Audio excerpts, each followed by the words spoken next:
मेरे सभी साथियों, मैं आपके सामने फिर से हाजिर हुआ हूँ। सादिक अली नाबीना। मोदी जी लाल किले से कहते हैं, मैं 2024 में फिर आऊँगा। 2024 में फिर आऊँगा। मोदी जी से भारत की जनता पूछती है, तुम आने के तो कहते हो, मगर तुमने जनता के लिए करा क्या? महंगाई, भुखमरी, बेरोजगारी, नफरत के सिवा तुमने दिए, इससे ज़्यादा क्या तुम दे सकोगे? तुम ही नफरत फैलाने के ठेकेदार हो। 2002 में जो दंगा हुआ था, वो तुम्हारी नाकारापन के चलते हुआ था। इसीलिए अटल बिहारी ने कहा था कि मुख्यमंत्री को राजधर्म निभाना चाहिए। उसके लिए प्रजा में भेदभाव नहीं होना चाहिए, मगर तुम हर जगह पे भेदभाव करते हो। लोगों को जुमले, भाषण बाजी सुनाते हो, जो जिनका सर पैर ना हो। देश की जनता इस बात से दुखी है कि तुम जैसा झूठा प्रधानमंत्री को चुनकर बहुत बड़ी गलती की। हम सभी देशवासियों से कहते हैं, अगर मोदी जी 2024 में आ गए तो भारत का संविधान नहीं बचेगा। ये तुम्हें हम लिख के देते हैं। हम चाहते भी नहीं हैं कि भारत में दोबारा मोदी जी प्रधानमंत्री बने। इनके अलावा कोई भी गरीब सा गरीब, मजदूर सा मजदूर प्रधानमंत्री बन जाए, मगर ये नफरतबाज प्रधानमंत्री नहीं बनना चाहिए, जो लाशों के ढेर पर राजनीति करते हैं। सबसे बड़ी बात ये है, अभी तक लुकी छुपी बात थी, अब खुलेआम लोग कहने लगे हैं कि भारत का लोकतंत्र अंग्रेजों की गुलामी का प्रतीक है। इन मनुवादियों को, इन आरएसएस की विचारधारा वालों को ये नहीं पता, इस संविधान के लिए बाबा साहेब ने कितनी मुसीबतें सही, कितनी दुख तकलीफ़ें सही, उनको कितना सताया गया। ये तो चाहते हैं कि ये संविधान ख़त्म हो, मनुवाद का संविधान लागू होना चाहिए, मगर ऐसा नहीं होगा जब तक भारत में दलित, आदिवासी, मुस्लिम, सिख, ईसाई रहेगा। जब तक संविधान को बचाने के लिए हर कोशिश की जाए, इन मनुवादियों के सामने डटकर खड़ा हुआ जाएगा। हम सभी देशवासियों से कहते हैं कि भारत को अगर दिल से चाहते हो, भारत के संविधान को दिल से चाहते हो, भारत के लोकतंत्र को दिल से चाहते हो, तो मोदी जी को 2024 में वोट मत देना। ये हम आपसे अपील करते हैं। ये मोदी जी सिर्फ आरएसएस ही के प्रधानमंत्री हैं, बाकी किसी के नहीं। इनके नीचे जो बैठे हुए हैं वो लालची मंत्री हैं, इनके ही इशारे पे काम करते हैं, लोकतंत्र संविधान की हत्या करते हैं। ये संविधान की बात करते हैं, ये संविधान के लिए भी जरा सी भी मोहब्बत नहीं करते। जो जहाँ देखो वहाँ संविधान खत्म करने की साजिशें रची जा रही हैं। कानून लाने के बाद उसमें कई बदलाव किए जा रहे हैं। जो अमेरिका का संविधान है वो 250 साल पुराना, उसमें मात्र 100 साल में 5 बार बदलाव किए गए हैं।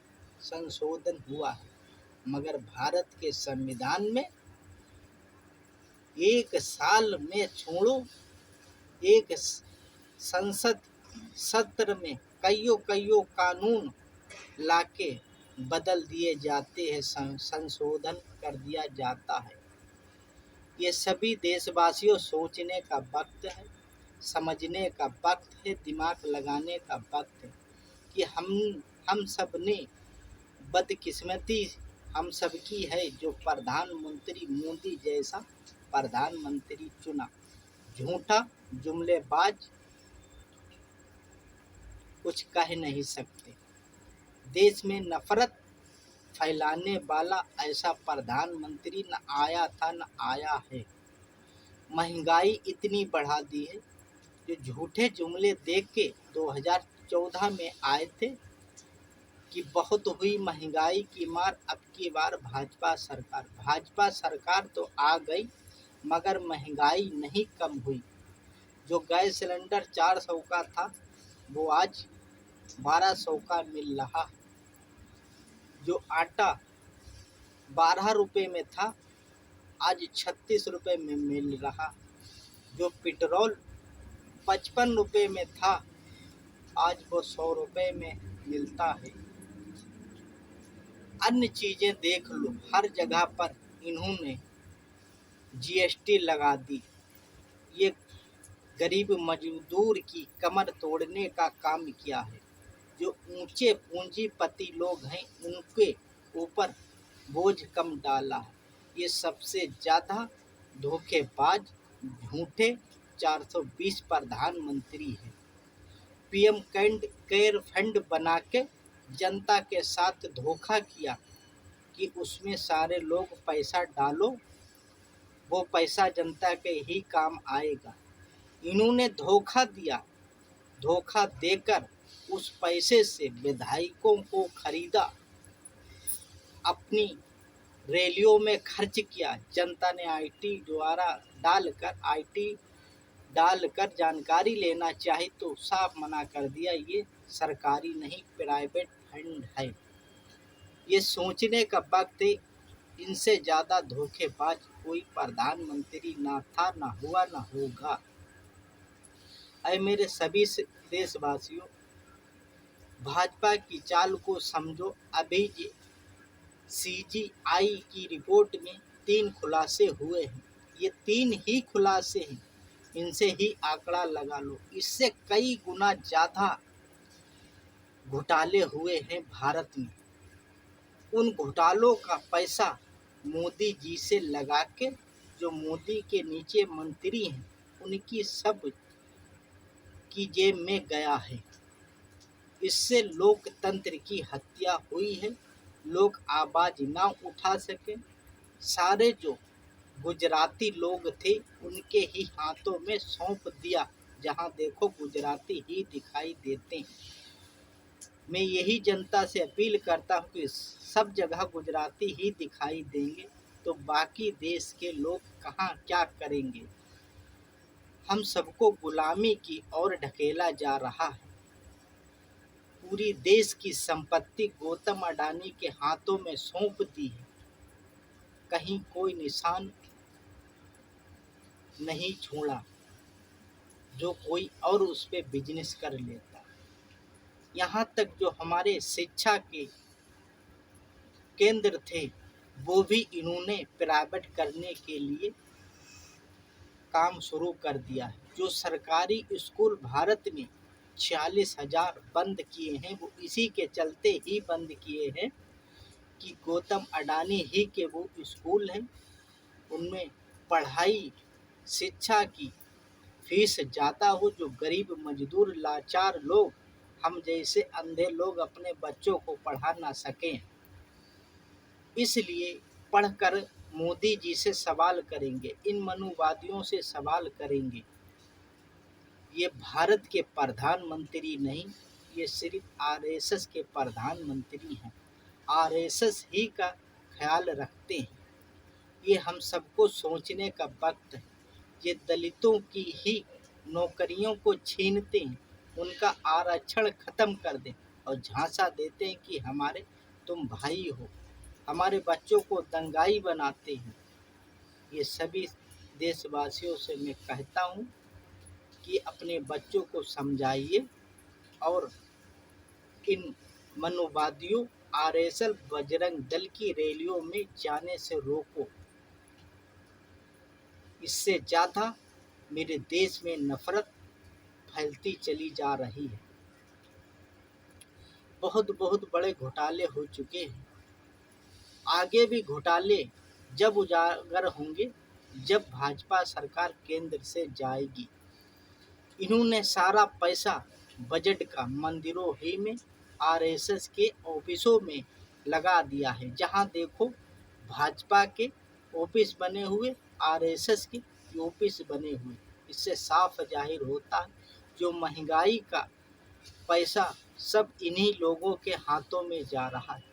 जो इस वक्त भारत में 155 लाख करोड़ कर्जा हो गया है, वो इसी के चलते हुआ है कि पिछली सरकारों ने सिर्फ मात्र 55 लाख करोड़ कर्जा लिया था। आज के दौरान मोदी जी ने ही अकेले 100 के ऊपर कर्जा लिया हुआ है।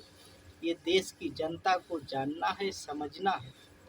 भाजपाई अगर वोट मांगने आ जाए, मैं सच कहता हूँ ईमानदारी से, अपने घरों में लाठियों को खरीद के रख लो और ठोंक के कहना कि जो तुमने वादा 2024 14 और 24 में 19 में किया था वो पूरे करो, वरना ये लाठी में हमारी तेल लगा हुआ रखा है।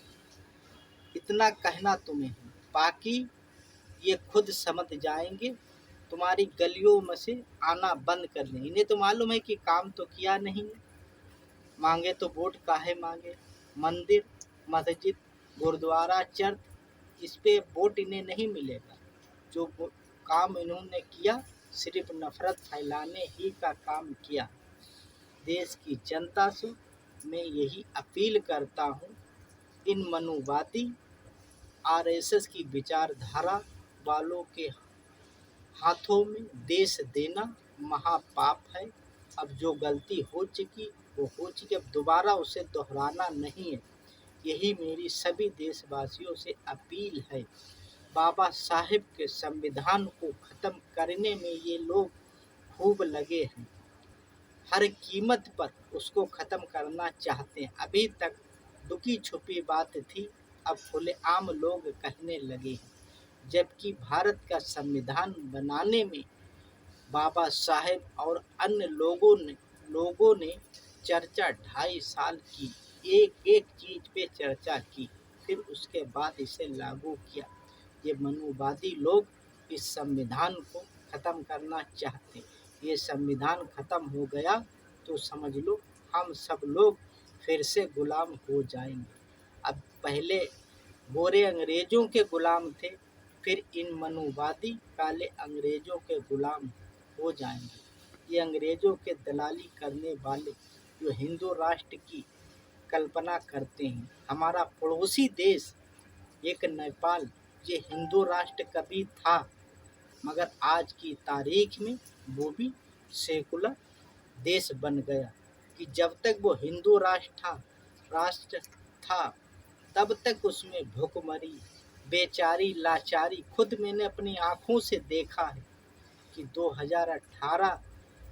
18 साल से पहले ये मान लो कि वहाँ पे मैं जब जाता था देखता था कि खंडर पड़े थे, सड़कें नहीं थी। आज वहाँ जाके देखो सड़कें भी बन गई हैं, स्कूल भी अच्छे होने लगे हैं।